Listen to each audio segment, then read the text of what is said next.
নমস্কার বন্ধুরা, আমি শ্রাবণী। আমার গার্ডেনিং চ্যানেলে তোমাদের সবাইকে স্বাগত। আমি একটা নতুন ভিডিও নিয়ে হাজির হলাম। আজকের ভিডিও মূলত খুবই উপকারী হতে চলেছে, কারণ আজকের ভিডিওয়ে আমি চা পাতা নিয়ে তোমাদের কাছে বলতে এসেছি। চা পাতাকে তোমরা অনেকেই গাছে ব্যবহার করে থাকো, কিন্তু ভুলভাবে করে ফেলছো না তো? চা পাতাকে সঠিকভাবে কীভাবে তোমরা গাছে ব্যবহার করতে পারো, বাগানে, টবে, মাটিতে, এবং গাছে আমরা স্প্রেও করে থাকি, গাছের মাটিতেও মিশিয়ে থাকি। এই চা পাতা যে কত উপকারী এবং কোন কোন গাছে চা পাতা আমরা দিতে পারি না, এই সব কিছু নিয়েই তোমাদের কাছে আমি আলোচনা করব। চা পাতা কেন আমরা ব্যবহার করব, কি আছে চা পাতার মধ্যে? প্রধানত চা পাতায় আছে ট্যানিক অ্যাসিড আর নাইট্রোজেনের সম্পূর্ণ ভরপুর একটা সার, যেটা আমরা এনপিকে বলি। এবং এনপিকের মধ্যে মূল এবং প্রধান যে সারটা আমাদের গাছের জন্য লাগে সেটা হচ্ছে নাইট্রোজেন। নাইট্রোজেন গাছের বা উদ্ভিদের বৃদ্ধিটা বেশি করে দেয়, বাড়িয়ে দেয় যেটা বলে, এবং বৃদ্ধির সব কিছু মূলে হচ্ছে নাইট্রোজেন।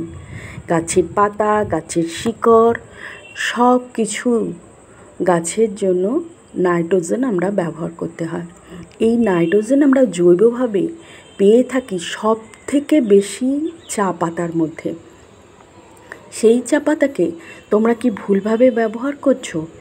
দুধ, চিনি দিয়ে চা ফোটানো চা পাতা যতই তোমরা বলো যে বারবার ধুয়ে ফেলে দিয়ে সেই পাতাকে শুকনো করে গাছের মধ্যে দিচ্ছি, সেটা আমরা কতটুকু চায়ের যে নাইট্রোজেন কতটুকু পাচ্ছি বলো তো? অনেকেই আছো তোমরা যে চায়ের দোকান, যেগুলো রাস্তায় চায়ের ভাঁড়ে বিক্রি করে রাস্তার ধারে, সেই চা দুধ চিনির সাথে ডেকচির মধ্যে ফুটছে, তারা যে ফেলে দিচ্ছে ডাস্টবিনে, সেই ডাস্টবিন থেকে চা পাতাগুলো তোমরা নিয়ে আসছো, বাড়িতে ধুয়ে শুকিয়ে মাটির মধ্যে মিশিয়ে দিচ্ছ।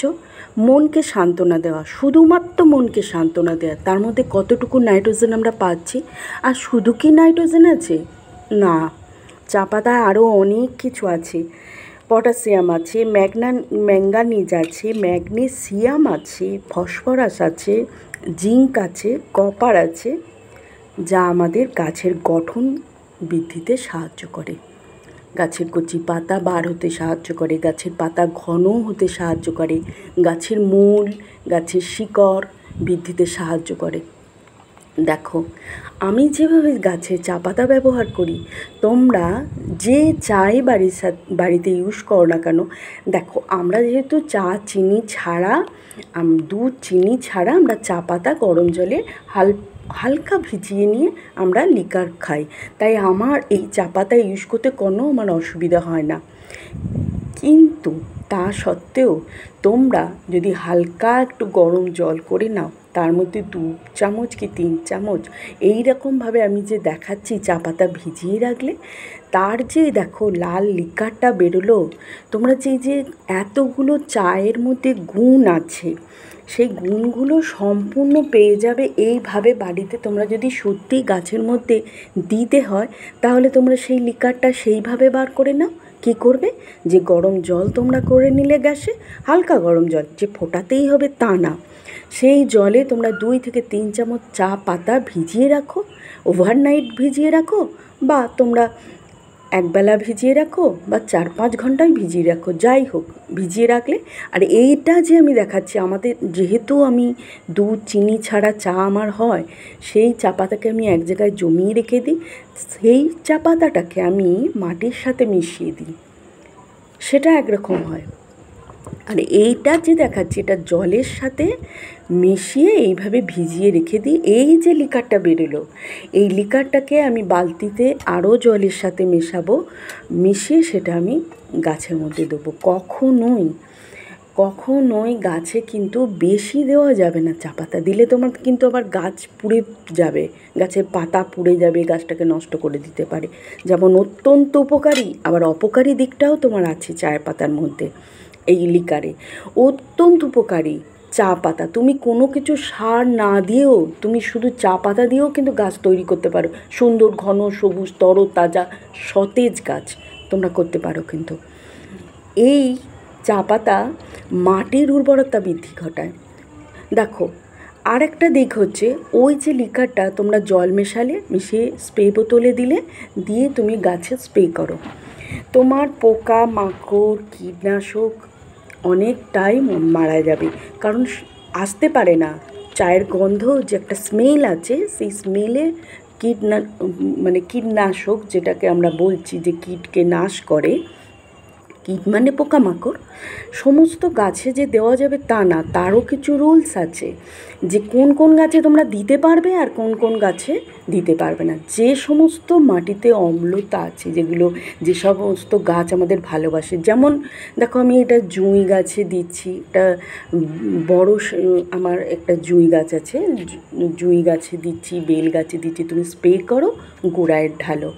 গোড়ায় যে দিচ্ছ, মাটিতে আমরা যে অনেক সময় দেখি পোকামাকড় হচ্ছে, কিন্তু পোকামাকড় এখানে হবে না। স্প্রেটা করছো, তোমার তাতেও পোকামাকড় হবে না। এই তো এই দিকটা গেল, তুমি সপ্তাহে একদিন স্প্রে করতে পারবে। নাইট্রোজেনের অভাবে আমরা অনেক সময় দেখি পাতা আমাদের হলুদ হয়ে গেছে, ক্লোরোফিল দেখা দিয়েছে, সেক্ষেত্রে কিন্তু তোমাদের এই চা পাতা লিকার অত্যন্ত প্রয়োজনীয়। পাতা যে ঘন সবুজ হবে, তার জন্য এই নাইট্রোজেন চায়ের লিকার যুক্ত জল তোমরা গাছের গোড়ায় দাও। এবার চা পাতা তোমরা কোন কোন গাছে দেবে না। মাটির উর্বরতা শক্তি তো দেখলে, যে সমস্ত কিছুই, যে ট্যানিক অ্যাসিড আছে, সব কিছুই তো বললাম। এবার কোন কোন গাছে দেবে না? ক্যাকটাস গাছে দেবে না, ডালিয়া, গাঁদা, শীতকালের যে গাছগুলো, ডেজি, সানফ্লাওয়ার এখন যে করেছি, পপি আমরা শীতকালে করে থাকি, ওইসব গাছে তুমি দিতে পারবে না। তাহলে কোন গাছগুলো অত্যন্ত উপকারী? সেগুলো হলো জবা, গোলাপ, বেল, জুঁই আর টমেটো গাছ যে আমরা সবজির জন্য চাষ করে থাকি, সেই টমেটো গাছ শুধুমাত্র তোমরা চা পাতা এক জায়গায় জমিয়ে রেখেই আমি দেখেছি টমেটো গাছ দুর্দান্ত প্রচুর টমেটো ফলে। তাহলে এটা একটা দিক দেখলে।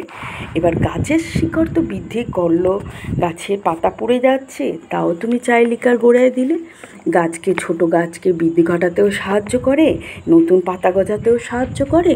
তাহলে বন্ধুরা, অনেক অনেক উপকার। তোমরা এইভাবে চায়ের পাতাকে ইউজ করো, হ্যাঁ, যেভাবে আমি বলে দিলাম।